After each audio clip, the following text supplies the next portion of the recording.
Hey guys, welcome back to the channel. Let's see, it's early December here, so we are in western Minnesota. It is definitely starting to get chilly out at night. Every vehicle that I own is diesel, and my wife happens to drive a 2013 Passat, which is doing fine, but would like to do something a little bit nicer for it. So here, frost heater. Pretty common in the VW TDI world. I'm going to do a quick little unboxing.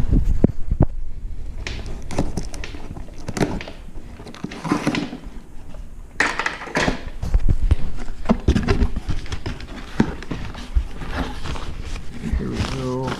Pricing and such, instructions filed over there somewhere.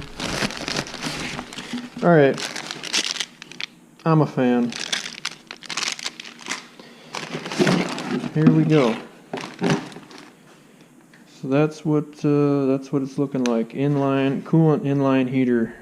Heats the coolant, not the pan, not the block. Well, of course it heats both of those, but heats the coolant flowing through the block. So should supposedly going to be able to have instant heat, which I believe will be correct. So all we need now is a car. Alright, boys and girls, well, here we go. We got, again, this is my wife's 2013 TDI Passat. Got in the shop here today. I tried to squeeze it in here with the skid loader in here as well earlier, and it gave me about a solid 1.5 feet up front for working space, so that wasn't going to cut it. So left it in overnight, let it drip dry. It is about a solid 7 degrees out today, so it's cooled off pretty good. So pretty eager to get this bad Larry in and see how it works. Other than that, just waiting on some parts for the 4BT here. I've got some bottom end stuff. That's obviously why it's laid on its back. But yeah, other than that, there's quite a bit of, I think most of the project from reading the instructions, all of the axes from underneath. I will pull the intake, pretty much the whole thing out. I don't know if it's that air box is actually needed to come out. This is like I said, it is a 2013, and they do have issues with, from what I read, there's some aluminum that corrodes somewhere throughout the coolant system, and that is what gums up the oil coolers and the heater core in the cab. And I did change the heater core last winter because it wasn't heating at all. It just had the electric heat, I believe, for the defrost, and that and heated seats was all she had for most of the winter. So glad to have that up and going. So the coolant's been drained already, and I flushed it out real good and put in some new stuff. So of course here we are draining it again today. So well, I'll set you guys up on a time lapse or something, and we'll get started here.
So guys, one thing I might add, just random thought, in the middle of this project is this frost heater. So it's, as you've probably researched and found out by now, it heats and pumps the coolant throughout the engine. So it heats the entire engine via its cooling system.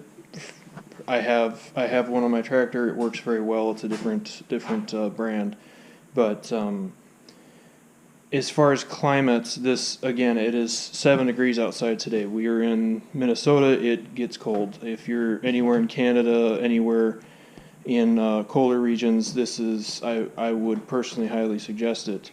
Anywhere, if it doesn't get colder, I'd say 20 degrees and cooler Fahrenheit. This I'm talking Fahrenheit here, but 20 degrees and cooler, I would suggest something like this. Anything colder, or anything warmer, sorry, I really don't see the point personally. There's others I'm sure that will disagree, but for me, even with my oil pan heater in my Jetta, which is a TDI, I do not plug it in if it is above 25 degrees. I don't see the point. It sounds, as far as the sounds it makes, when you fire it up and it's 25 or warmer, it's just not necessary. By my opinion, I'm sure there are people that will disagree, but these vehicles don't even run their glow plugs hardly. What is it? I believe my 2001 in the owner's manual, it said, was it 40 or 50 degree? If it's under, like, just say 45 degrees, it will run the glow plugs, but it literally won't run them above that. So, alright guys, what we got next is down here on the bottom of the intercooler. Here's that 90 degree boot. It's said to cover this hole with something plastic, so that way the coolant lines that you break up above, the coolant doesn't fall into the intercooler. So I just put the boot back on and turned it 90 degrees down.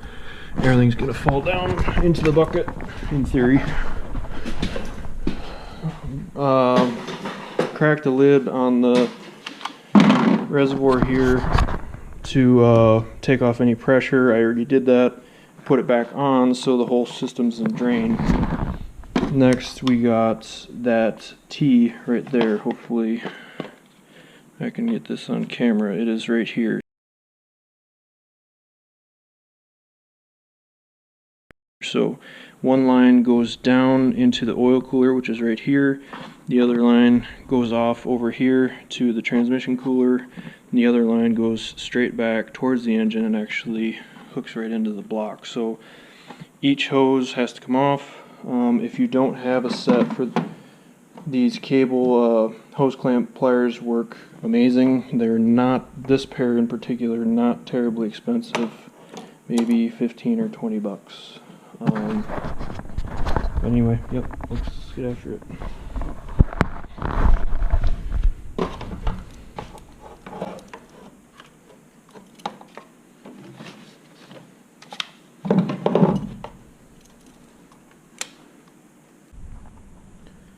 Alright guys, I already screwed up. I thought the camera was on, it was not. Here's that funky looking T I was talking about. So it goes from tranny cooler to engine oil cooler to the block. So that comes out completely, and then it's time to start cutting into that. I gotta read into the instructions some more. I did take the, whoops, don't lose that. I did take the EGR hot pipe out, so that's what wrecks all the fun. So we'll have to put that back in. I just took it out for access because everything's right down there. That does make it very miserable for oil filter changes too. So we'll see. We'll dig into some more instructions and keep on rolling. So another point to touch on, this is the full kit. So these are all the parts and pieces that come in the kit. And they do, reading into the instructions, weird, they do give you 2 plugs for plugging the tranny cooler. That's too big, probably the smaller one. Well, I'll get it done once I get off camera, but for the tranny cooler and the engine, because you can see it, and the engine oil cooler, because you can see it still steadily dripping there, they give you these plugs to reduce coolant drainage, so that is pretty cool. On top of M&Ms.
Alright guys, so this is your T. It talks about the instructions. So you cut the metal clamp, which is one of these. There's one sitting right there.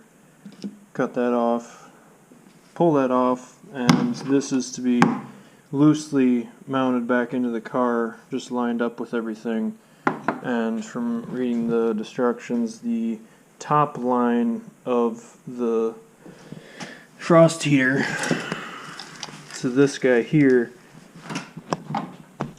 this is going to be plugged in like that, and then this plug, from what I understand, is going to go into the oil cooler.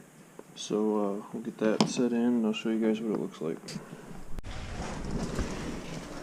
Alright guys, so here we go. So here's the heater installed. So you know, looking at it as it is, the bracket attaches to the upper right there, which is kind of the forward side of it as it's mounted in the car, and the bracket goes right there, which is the horn mount. All of that went fine. Make sure for fitment issues they don't give you a whole lot of slack for the tubing for the heater lines, so I had to loosen that up and make sure that the bracket was slid all the way to the back, or all the way whatever, so it had the full length of the bracket. So here we go, there's the right here. Hopefully this video's showing alright, but right here is that rubber tubing that they give you for a chafe rub strip that goes on that metal bracket. Right there's where it rides. So this here's the bottom line, and it goes up to that the oil cooler, and then here's the top line, and that runs up to that T that we removed earlier. So that's it. Everything down here is wrapped up, so now we'll make our way to the top of the motor. Okay, now back on top looking. So we've got everything is back and installed. One thing it does say in the instructions, make sure that this T and the line going to the tranny cooler and the line going to the block, hook those two up last. Make sure, first of all, make sure and get that line hooked up to the oil cooler first, because that clamp right here, hopefully you can see where my finger is, that clamp right there is the hardest one to do, period. So if you can get that done before this T or that top line is back in here, the better off you'll be, because fitment space is an issue. So get this guy set up, and then get this line brought up to the T.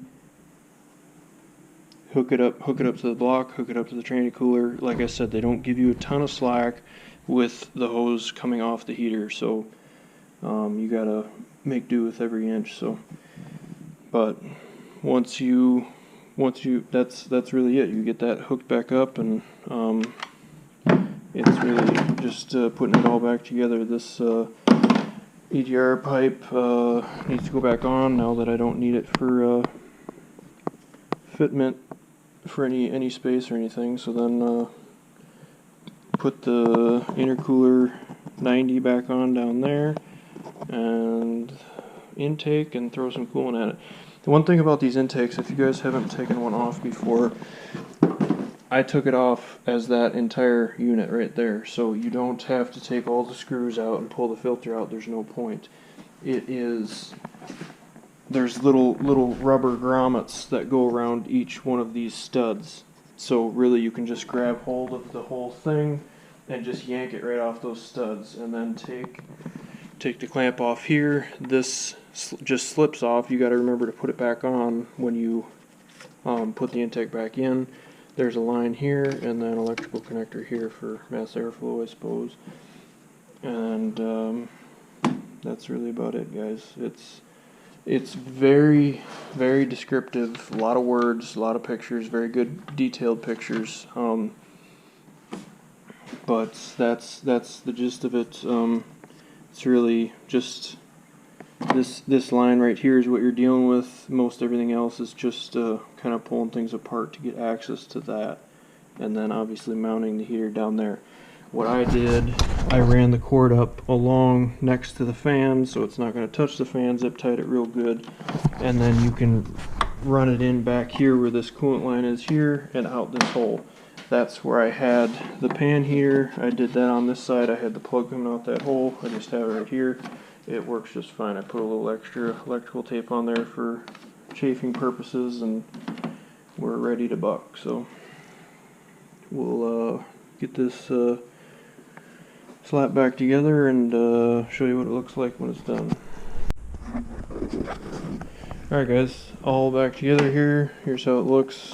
Again, pretty much went over everything, but just make sure you got your hookups. That bottom tube, I believe that it takes warm air from a shroud around the exhaust manifold and draws it into the air box, so in cold weather like we're having now, it just has a little bit warmer intake temp. So I think there's a valve back there of some sort. Knowing the Germans, I'm sure there's all sorts of over ingenuity, but here we are, all back wrapped up here. So you know, if you got a skid plate, go ahead and throw that back on. If not, just do what I do and forget it.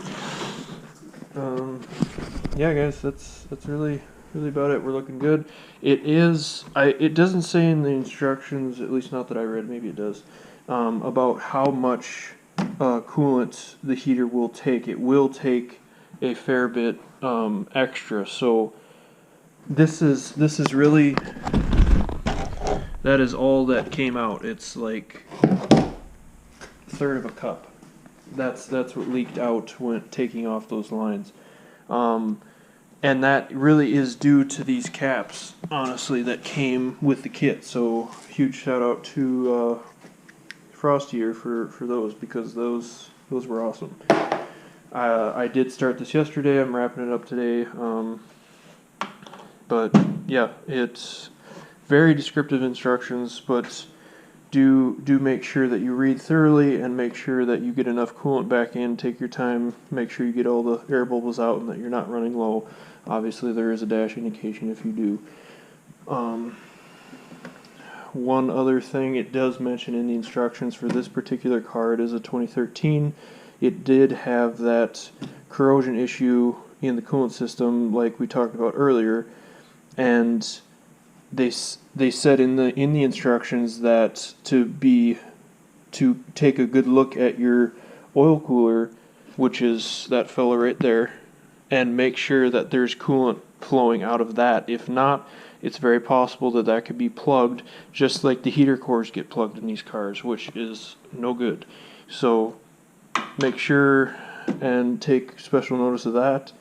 But otherwise, pretty straightforward, very descriptive instructions. I just wanted to actually point at what is where to help you guys just identify stuff a little bit better, because the pictures are very zoomed in and detailed, and I'm trying to give you the exploded view, I guess. So other than that, guys, that's about all we got on this one. I will have another follow-up video pretty much probably starting tomorrow with some VCDS stuff. I just got my cable in today. I'll do a little bit of an unboxing on that. So here it is right here. Got the computer all ready, so wife has to take this car to work in the morning, and maybe when she gets home, maybe today or tomorrow, we will jump into that. So, well, that's all I got for this one. Have a great day, guys. Hopefully you learned something. If not, give me a thumbs down. I don't care. See you guys.